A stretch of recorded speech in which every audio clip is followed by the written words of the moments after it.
आप सबके सामने प्रस्तुत है कक्षा 10वीं के अंग्रेजी की किताब की 6वें लेसन की कहानी मिजबिल द ऑटर। इसके लेखक हैं गेविन मैक्सवेल।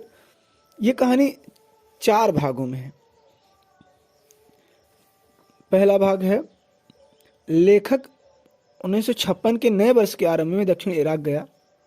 उसने निर्णय लिया कि वह कुत्ते की बजाय पालतू उदबिलाव रखेगा। उसके रहने के स्थान केमसफरना के चारों तरफ काफी पानी था, इसलिए यह उसके लिए ठीक रहेगा। लेखक के मित्र ने यह सुना। उसने उसे टिग्रिस की दलदलों से एक उदबिलाव को लेने के लिए सुझाव दिया। वहां काफी उदबिलाव थे। वह और उसका मित्र एक उदबिलाव को लेने के लिए बसरा जा रहे थे। उसके मित्र की डाक कंसुलेट जनरल में पहुंच गई थी, परंतु उसकी डाक अभी नहीं पहुंची थी। लेखक ने वायरलेस द्वारा एक संदेश इंग्लैंड भेजा। लाइन में कमी या छुट्टियों के कारण कुछ दिनों की देरी हो गई थी। आखिरकार डाक पहुंच गई। वह इसे पढ़ने के लिए अपने कमरे में चला गया। वहां उसने 2 अरबों को एक उदबिलाव के साथ देखा। उन्होंने उसे कहा कि वह उसके लिए है। लेखक कहता है कि उस उदबिलाव के साथ उसके जीवन में एक बदलाव आया। उसके जीवन का यह पहलू अब भी जारी है। उसे दिया गया जानवर एक छोटे परदार सांप की तरह दिखाई देता है। परदार मतलब पंख की तरह।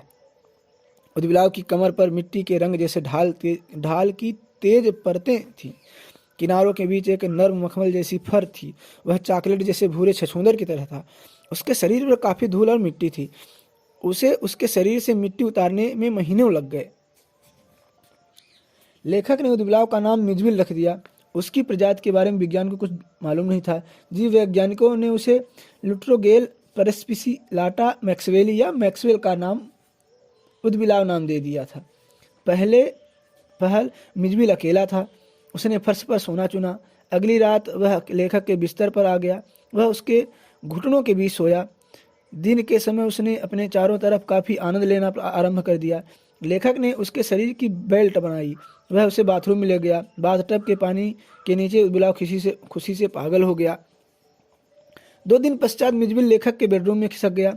वह बाथरूम में चला गया। वह बाथटब में घुस गया। उसने नलका खोला। नलके में पूरा पानी आ गया। बाद में जब नलका नहीं खुला तो उसने गुस्सा दिखाया।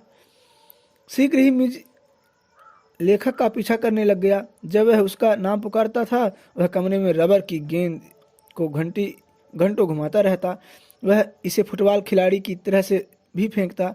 एक उदबिलाव का वास्तविक खेल तब होता है जब वह अपनी कमर के बल लेटता है। वह अपने पंजों में छोटी छोटी चीजों को लेकर खेलता है। उसके प्रिय खिलौने गोलियां थीं। बसरा में दिन शांति से गुजरे। लेखक मिज को इंग्लैंड और केमसफरना तक ले जाने से डरता था। ब्रिटेन की एयरलाइन जानवरों को नहीं ले जाती थी, इसलिए उसने दूसरी एयरलाइन से पेरिस तक की उड़ान और दूसरी लंदन तक की उड़ान की बुकिंग करा ली। मिज को एक बक्से में रख दिया ताकि वह इसका आदी हो जाए। उड़ान का समय हो गया था। लेखक अपने खाने के पश्चात लौटा। उसने बक्से से पूर्ण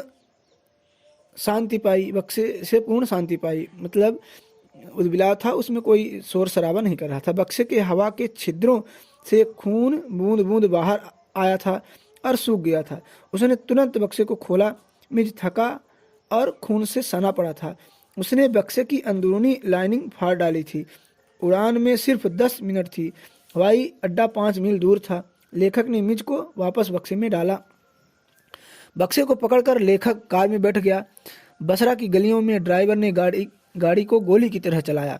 हवाई जहाज उड़ान भरने की प्रतीक्षा कर रहा था। लेखक तेजी से अंदर घुसा। उसने अपनी सीट के समीप स्थान को समाचार पत्रों से ढक दिया। उदबिलाव के खाने के लिए उसने एयर होस्टेस को मछलियों का एक पार्सल दिया। उसने उसे उदबिलाव की आखिरी घटना के बारे में बताया। उसने उसे मिज को अपने घुटनों में रखने का सुझाव दिया। शीघ्र ही मिज बक्से के बाहर आ गया। वह शीघ्र ही अदृश्य हो गया। हवाई जहाज के अंदर चिल्लाहटें थीं। एक महिला खड़ी हो गई और चिल्लाई, एक चूहा, एक चूहा।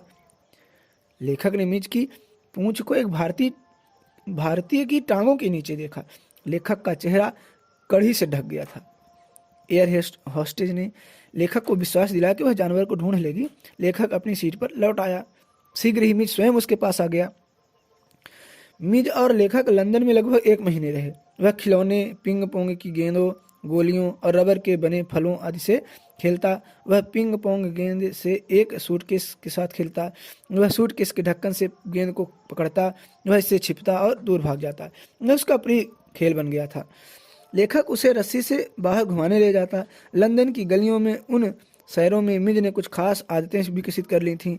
वह उसके साथ बच्चों की तरह खेलते दौड़ते गलियों में चीज़ों को छूते हुए जाता। वह लेखक को प्राइमरी स्कूल की बाहरी दीवार के समीप ले जाता।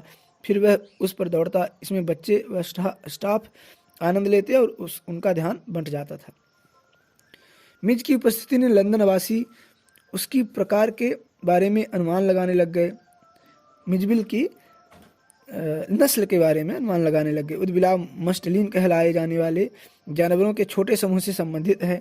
ये बिज्जू, नेवला, कथिया, न्याल, स्टोट, विस्तरक और दूसरे जानवरों द्वारा बांटे जाते हैं। लेखक के पास कई प्रश्न आए।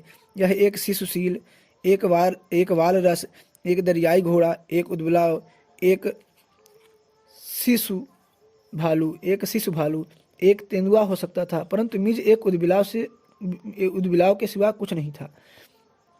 लेखक ने एक मजदूर द्वारा उठाए गए प्रश्न को सबसे ज्यादा अंक दे डाले। वह गली में एक छेद बिल खोद रहा था। उसने लेखक को उदबिलाव के साथ देखा।